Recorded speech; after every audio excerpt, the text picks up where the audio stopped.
Welcome to my channel স্বাদে আহ্লাদে। আজকে আপনাদের জন্য আমি নিয়ে এসেছি আলুর চপ। তার আগে আমি বেসনটা গুলে নেব। বেসন আর চাল গুঁড়ো দিয়ে দিলাম এখানে। পোস্ত দিয়েছি। আর এখানে আমি হলুদ, শুকনো লঙ্কা গুঁড়ো আর নুন দিয়ে দেবো স্বাদ মতন। আর এখানে আমি একটু কালো জিরেও দেবো। তারপর এটাকে ভালো করে অল্প অল্প জল দিয়ে মাখিয়ে নেব।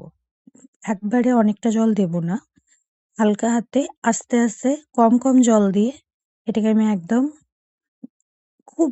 আর এখানে একটু বেকিং পাউডার দিলাম, মানে খাবার সোডা যেটাকে বলে। দিয়ে এবার দেখুন ঠিকটা ঠিক এরকম হবে যে হাতের মধ্যে নেয়ার পরে আঙুলের উপর যে লেয়ারটা পড়বে, সেই লেয়ারটা এরকম কাটলে এরকম আর ওর মধ্যে আর লেয়ারটা যাবে না। এইভাবে লেয়ারটা হবে, তবে গিয়ে পারফেক্ট এটা হয়েছে আমার। ঠিক আছে, এরপর আমি আলু তৈরি করে নেব। আলুটা কিছুটা সিদ্ধ করে নেব। আমি ৬-৭টা আলু এখানে সিদ্ধ করে নিয়েছি।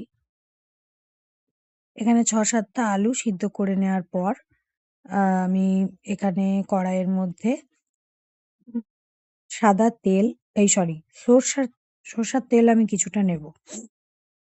সর্ষার তেল কিছুটা নিয়ে ওর উপর জিরে ফোড়ন দেব। জিরে ফোড়ন আমি এখানে শুকনো লঙ্কা ফোড়নটা দিতে ভুলে গেছি। আপনারা অবশ্যই এখানে একটা শুকনো লঙ্কা ফোড়ন টুকরো টুকরো করে কেটে দেবেন। আর এর মধ্যে জিরেটা এটা হয়ে গেলে, জিরেটা একটু হালকা ব্রাউন হয়ে গেলেই আমি এখানে আদা কুচি করে মানে গ্রেট করে আদা দেবো, যাতে একটু মুখে মানে যখন আমি খাবো যখন মুখে যেন পড়ে দানাটা। তারপরে এখানে জিরে গুঁড়ো, ধনে গুঁড়ো, হলুদ গুঁড়ো, লাল লঙ্কার গুঁড়ো। গ্যাসটা কিন্তু কমানো থাকবে, হ্যাঁ, গ্যাস বাড়াবেন না, তাহলে কিন্তু মশলাটা পুড়ে যাবে।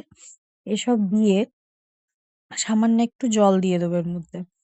এবার একটু জল দিয়ে এটাকে ভালো করে আমি কষিয়ে নেবো ৫ থেকে ৬ মিনিট। কাঁচা লঙ্কাটাও দিয়ে দেবো। ৫ থেকে ৬ মিনিট এটাকে কষিয়ে গ্যাসটা কিন্তু কম আঁচেই রাখবেন, গ্যাস বাড়াবেন না। গ্যাস বাড়ালে কিন্তু মশলাটা পুড়ে যাওয়ার ভয় থাকবে। গ্যাস বাড়াবেন না, কম আঁচের মধ্যে এটা ৫ থেকে ৬ মিনিট একটু কষালেই এটা তেল ছেড়ে আসবে মশলাটা। এবার এখানে আলু সিদ্ধ করা আমি ৬-৭টা আলু নিয়েছিলাম মিডিয়াম সাইজের, সিদ্ধ করে চটকে রেখেছিলাম, সেটাকে আমি এখানে দিয়ে দেবো। আর ধনেপাতা দিয়ে দেবো। হ্যাঁ, এবার এটাকে ভালোভাবে কড়াইয়ের মধ্যে মিশিয়ে নেব। আর স্বাদ মতো নুন এখানে আমি দিয়ে দিলাম। একদম এটাকে ভালোভাবে মিশিয়ে নিয়ে একদম ভালোভাবে মিশিয়ে নিতে হবে। আর সবাইকে আর পিঠে খেতে খেতে তো মুখ একদম মিষ্টি হয়ে গেছে না, তো একটু ঝাল ঝাল একটু জিনিস ভালো লাগবেই খেতে। তার জন্য আমি এই আলুর চপটা বানিয়েছি। বাড়িতে আসলে আমাদের পিঠে পরবের দিন সকালে আমার বাবার বাড়ির নিয়ম এটা। আ এরকম খায় আরকি। মানে মুড়ি দিয়ে চপ খায়, আলুর চপ। সকালে মকর চান করার পরে।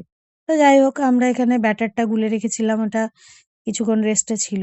এবার আমরা আলুটাকে এইভাবে নিয়ে গোল্লা করে, আমরা যেহেতু শুধুই খাবো তাই জন্য একটু আলুটা বেশি পরিমাণে নিয়েছি। এই দেখুন, যে তেলে দেওয়ার সঙ্গে সঙ্গে কিন্তু উপরে ভেসে উঠলো। তেলটা ভালো মতন গরম হলে তারপরে দেবেন।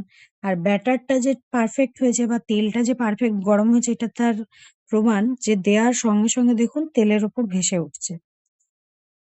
এই যে তেলের উপর ভেসে উঠছে না, এটাই হলো একদম পারফেক্ট হয়েছে আমার। আ তেল গরমটাও ঠিক আছে, আর প্লাস আ যে ব্যাটারটা আমি বানিয়েছি ব্যাটারটাও পারফেক্ট হয়েছে। তো যাই হোক, এবার এগুলোকে আমরা মানে কড়া করে ভেজে নেবো আরকি। লাল, লাল করে ভেজে নেবো। খুব লাল না, মোটামুটি দেখুন এভাবে উল্টে পাল্টে আমরা গ্যাসের আঁচটা কিন্তু যখন আমি দিলাম আ তখন কিন্তু গ্যাসটা আস্তে ছিল। ঠিক আছে? তেলটা গরম হওয়ার পরে আমি গ্যাসটা আস্তে করে দিয়ে দিয়েছি। আস দিয়ে দেওয়ার পরে তারপরে কিন্তু গ্যাসটা আমি বাড়াবো। স গ্যাস উম জোরে অবস্থায় কিন্তু বড়াগুলো আমরা মানে চপগুলো আমরা ছাড়বো না তেলের মধ্যে।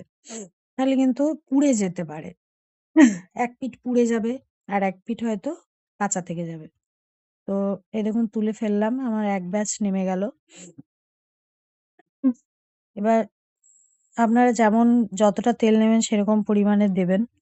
আমি প্রথমে 3টে দিয়ে দেখলাম যে ঠিকঠাক হচ্ছে কিনা, তো যাই হোক ঠিকঠাকই হচ্ছে। 3টে নেমেও গেল, আবার 3টে চলেও গেল। হ্যাঁ, খেতে নিয়েও নিল। এইবার যাই হোক, এবার আবার আমরা একবার ছেড়ে নেবো। তো সবাই কেমন পিঠে খেলে, কি কি পিঠে খেলে কমেন্টে আমাকে অবশ্যই জানিও। আর আমি পিঠের রেসিপি খুব তাড়াতাড়ি নিয়ে আসবো। আম, আমিও নতুন নতুনই শিখছি রান্না। তো পিঠের রেসিপি আমি আমার মায়ের কাছ থেকে, আমার মা খুব ভালো বানায়। তো মায়ের কাছ থেকে সমস্ত আহ কিভাবে বানাতে হয় কি না, কি করলে বেটার হয়, অনেক ভালো হয়, সবটা শিখে তারপর আমি তোমাদের কাছে নিয়ে আসবো রেসিপিটা খুবই সহজ পদ্ধতিতে।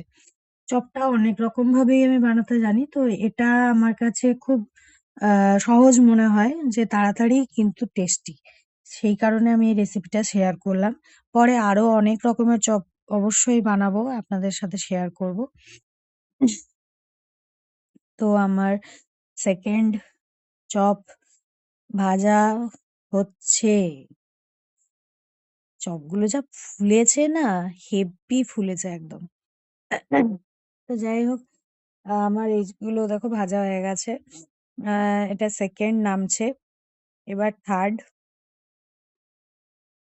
আমি কিন্তু যখন এগুলো দিচ্ছি কড়াইয়ে, তখন কিন্তু আমি তেলের আঁচটা, গ্যাসের আঁচটা আমি কমিয়ে দিয়েছি।